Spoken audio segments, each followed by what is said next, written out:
s'intéresserons à la 4e édition du programme dénommé Summer Camp, une initiative de l'Université internationale de Grand-Bassam. Un an après la mort de George Floyd aux États-Unis, un rassemblement a eu lieu au mémorial à Minneapolis. Bonsoir, merci de suivre le 19h sur RTI2. L'Université internationale de Grand-Bassam vient de lancer la 4e édition de son programme dénommé Summer Camp, un programme de vacances pour relever le niveau des élèves et étudiants en anglais. Le camp d'été vise également à les former au leadership. Il va se tenir du 15 juillet au 14 août prochain. Nous Sangaré, Pagasoro Kone de Madongi. Permettre aux élèves et étudiants de passer des vacances saines. C'est tout le sens de ce programme dénommé Summer Camp, un cadre d'apprentissage pour relever le niveau de langue des élèves et étudiants, mais aussi les former au leadership. Généralement, les gens ont l'impression qu'il faut atteindre un certain âge avant de parler de leadership. Alors nous, déjà à ce niveau, en plus de l'anglais qu'on leur donne, parce que nous avons plus de 15 heures d'anglais par semaine, et nous avons aussi plus de 15 heures d'anglais de pratique aussi dans la semaine, nous essayons d'inculquer à cette jeunesse des valeurs qui feront d'eux des leaders accomplis pour demain. Ce programme de vacances américain initié par l'Université internationale de Grand-Bassam va durer un mois de convivialité, d'échange et de partage d'expériences. Les inscriptions ont démarré depuis avril et à cause de la pandémie, nous ne voulons pas excéder un certain nombre. Donc les places sont limitées. Cette année, on voudrait quand même s'arrêter à 100. Summer Camp, une opportunité pour les jeunes de renforcer leurs capacités durant ces vacances. En venant ici, bien vrai que c'est les vacances et qu'on vient dans un cadre scolaire, il y a quand même du divertissement à ne pas oublier parce que nous venons aussi pour ça. Et apprendre l'anglais en s'amusant est la meilleure manière, je pense. Une jeunesse responsable et autonome pour un leadership au service de la communauté. Thème choisi pour cette 4e édition de ce programme de vacances dédié aux enfants âgés de 10 à 20 ans. Après l'enseignement supérieur, on s'intéresse au secteur de l'éducation. Une école privée catholique à Abidjan célèbre l'excellence à l'occasion de ses 25 ans d'existence. Les meilleurs élèves ont été primés lors d'une cérémonie tenue au sein de la paroisse Saint-Jacques aux Deux Plateaux. Une messe d'action de grâce a également marqué ce rendez-vous. Alassane Drabou. C'est par une action de grâce qu'a débuté la célébration des 25 ans d'existence de l'école, lieu choisi pour l'occasion, la paroisse Saint-Jacques des Deux Plateaux.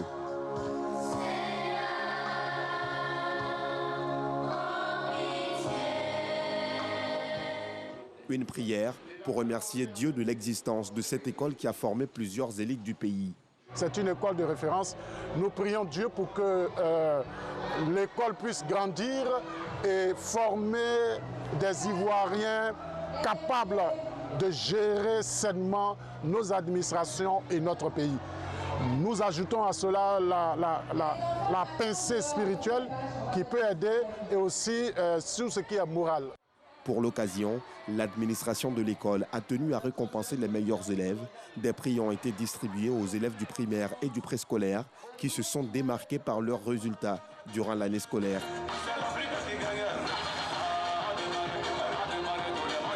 Aujourd'hui, c'est un jour d'allégresse et de joie pour nous à l'externat Saint-Jacques. Nous bénissons le nom de Dieu et nous prions pour que Saint-Jacques aille toujours de l'avant. Pour la célébration, plusieurs autorités ont répondu présents, dont le maire de la commune, Jean-Marc Yassé, et la ministre de la Solidarité et de la lutte contre la pauvreté, Miss Belmondo Dogo. L'inspection de l'enseignement préscolaire et primaire d'Abobo Banco a organisé ce mercredi ses activités socio-culturelles et sportives. La cérémonie était marquée par des concours de lecture, de dessin et de cuisine. Georgette Hidou. Groupe scolaire Abobo Banco. À l'intérieur, des élèves, parents d'élèves, enseignants et personnel administratif. Tous présents pour la célébration des activités socio-culturelles et sportives de l'inspection de l'enseignement préscolaire et primaire d'Abobo Banco. Une rencontre marquée par des concours de lecture, de dessin et de cuisine. J'ai fait le concours de lecture.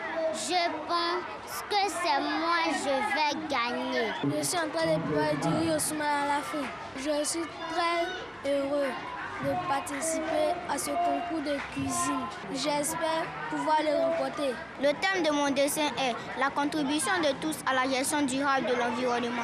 Il ne faut pas détruire la forêt, il ne faut pas couper les arbres de la forêt. Si l'homme détruit la forêt, si l'homme coupe les arbres de la forêt, il y aura la sécheresse. La lecture, l'une des activités phares de cette journée, a été l'occasion pour l'inspectrice de cette circonscription de revenir sur les enjeux de cette cérémonie. On a fait un concours de défis lecture parce que on a remarqué depuis près d'une décennie que les élèves ivoiriens ont des difficultés en lecture.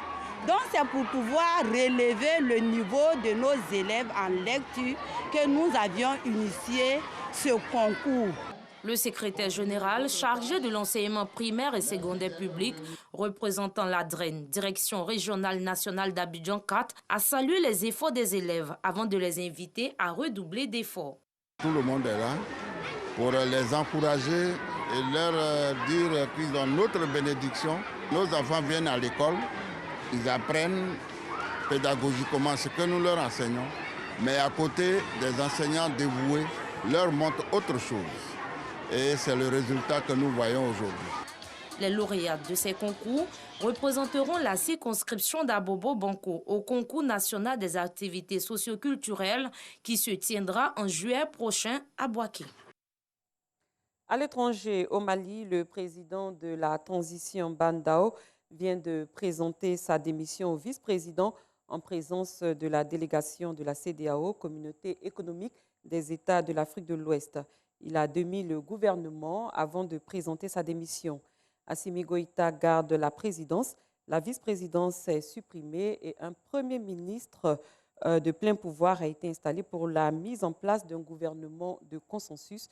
La CEDEAO ne serait pas d'accord, des sanctions seraient donc imminentes. Après 22 mois de conflit, les femmes de chambre de l'hôtel Ibis Batignolles à Paris, en France, ont signé un accord avec leur employeur qui prévoit de meilleurs salaires et conditions de travail. On en sait plus avec Anicette Conan et Antoine Bassa. Je disais à mes collègues, il faut tenir, on aura la victoire. Et on a une très belle victoire. Vous voulez que ça soit un exemple maintenant? Il faut que ça soit un exemple pour tous ceux qui vont écouter, pour tous ceux qui vont nous regarder. La lutte paye. Voilà, il faut tenir parce que vraiment, il faut finir avec l'esclavagisme, avec la sous-traitance dans les hôtels et partout dans les restaurants, dans les bâtiments. Voilà, et c'est la lutte qui peut régler ça. Voilà, donc nous sommes fiers de nous. Ah, mes copines!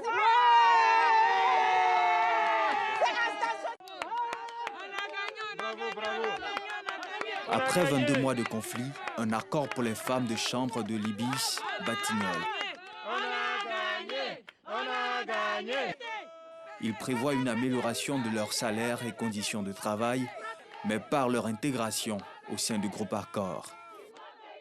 C'est une victoire fantastique, d'une part parce qu'effectivement c'est le plus long combat dans l'hôtellerie que j'ai pu animer de toute ma carrière syndicale qui se terminera dans quelques mois avec mon départ en retraite. Et d'autre part parce que ce n'est pas une petite victoire isolée de 20 salariés, c'est la prise de conscience par le groupe Accor qu'il ne peut plus continuer comme ça à, j'irais, sous-traiter la pénibilité, sous-traiter les mauvaises conditions de travail, sous-traiter les mauvaises rémunérations.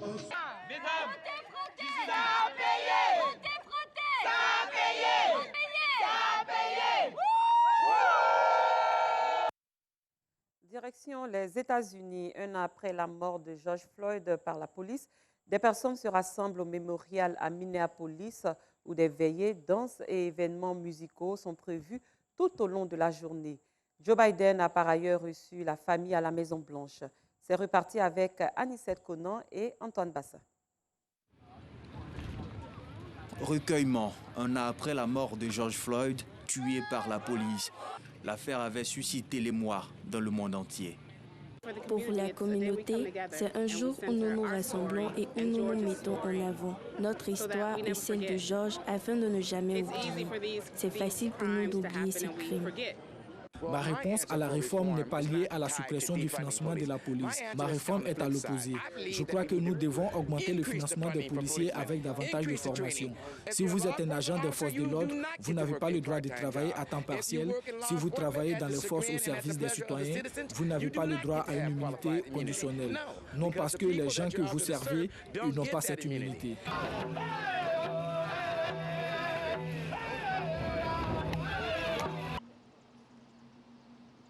La famille Floyd a été reçue par Joe Biden à la Maison-Blanche. Elle a appelé à voter la loi de réforme de la police. C'était super. C'est un gars authentique. Il parle toujours avec son cœur et c'est un plaisir d'avoir eu la chance de le rencontrer quand c'était possible. Nous lui sommes reconnaissants pour ce qu'il fait et nous voulons que le George Floyd Justice, une Policing Act, soit adopté à l'avenir. Le projet de loi est toujours en débat au Sénat américain. Nous restons aux États-Unis. Au moins 8 personnes ont été tuées dans la fusillade de San José en Californie ce mercredi et le tireur était un employé de l'entreprise. La fusillade a eu lieu ce mercredi matin autour de 6h45 près d'un site de la Valley Transportation Authority qui gère notamment les transports publics de la zone dans le centre-ville de San José. La fusillade a eu lieu donc ce matin. Des employés de la VTA, Valley Transportation Authority, sont parmi les victimes. Le site a été évacué et la gravité des blessures est en train d'être évaluée. Il s'agit d'un centre où sont stockés des trains et qui en assure la maintenance. Une enquête est en cours, mais la sécurité du public est assurée à ce stade, selon les autorités policières. Une série de fusillades ont endeuillé les États-Unis ces derniers mois, notamment dans une installation de FedEx à Indianapolis, dans un immeuble de bureaux en Californie, dans un supermarché à Boulder, dans le Colorado, et dans plusieurs salons de massage à Atlanta. Le week-end dernier, 12 personnes ont été tuées par balle et une cinquantaine ont été blessées à travers le pays dans un regain de violence par arme à feu qualifié récemment d'épidémie par Joe Biden. Depuis le début de l'année 2021, 17 635 personnes ont été tuées par balle aux États-Unis et 231 fusillades ayant fait plusieurs victimes ont été recensées selon un site. Les Syriens votent ce mercredi dans les régions sous contrôle du gouvernement pour une présidentielle sans suspense qui doit offrir un 4e mandat de 7 ans à Bachar al-Assad dans un pays en plein marasme économique ravagé par une décennie de guerre. Votant dans un ancien bastion rebelle reconquis en 2018, le président a fustigé les critiques des Occidentaux sur le scrutin, Washington et les Européens jugeant que l'élection n'était pas libre. Si les combats ont aujourd'hui baissé en intensité en Syrie, l'élection de 2021 intervient en plein marasme économique avec une dépréciation historique de la monnaie, une inflation galopante et plus de 80% de la population vivant dans la pauvreté selon l'ONU. Dans un pays aux infrastructures en ruine, Bachar al-Assad se présente comme l'homme de la reconstruction après avoir enchaîné les batailles militaires avec l'appui de la Russie et de l'Iran. Fin de cette édition. Merci de l'avoir suivi. Très bonne soirée. Je vous retrouve demain.